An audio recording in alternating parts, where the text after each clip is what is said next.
Friends, Vadivel ஒரு படத்தில் சொல்லுவார் பார்த்தீங்களா, நல்லது பண்ணுறோமோ கெட்டது பண்ணுறோமோ நம்மளை 4 பேர் பார்க்கணும்டா அப்படிங்கிற மாதிரி தான் இர்ஃபானுடைய இப்போதைக்கு ட்ரெண்டு. அதே போல் இன்னொரு டைலாக், அடிச்சும் பார்த்தாச்சு அவுத்தும் பார்த்தாச்சு இவன் இன்னும் திருந்த மாட்டேக்காண்டா அப்படிங்கிற மாதிரி இர்ஃபான் மீது ஏகப்பட்ட பிரச்சனை.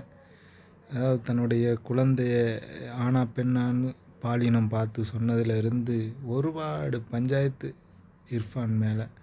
ஆனால் ஒரு அளவுக்கு தான், அதுக்கு மேலே போயிட்டோன்னா என்ன பண்ணுறோம் என்ன நடந்துக்கிட்டு இருக்குங்கிறதே தெரியாது. அவங்களுக்கு என்ன பண்ணாலும் கரெக்டு தான் அப்படிங்கிற மாதிரி அவங்க மைண்ட் செட்டப் வந்துடும். ஏன் அப்படின்னா, இப்போ என்ன பிரச்சனைனா, அவர் உதவி செஞ்சது அவருக்கு இப்போது அதாவது வம்பாக முடிஞ்சிருக்கு.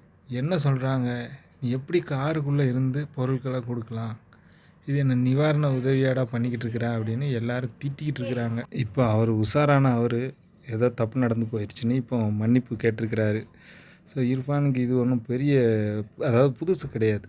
கார் ஏற்றி கொன்னதுலேருந்து இப்போ வர ஏகப்பட்ட பிரச்சனைகளை மறைச்சிக்கிட்டு இருக்காரு. ஆனால் அவர் யூடியூப்பில் சரியான வருமானம், அது மட்டும் இல்லாமல் நிறைய இன்வெஸ்ட் பண்ணி பணங்கள் சேர்த்துட்டாரு. அதனால் எதுலேயும் தப்பிச்சிடலாம். No problem.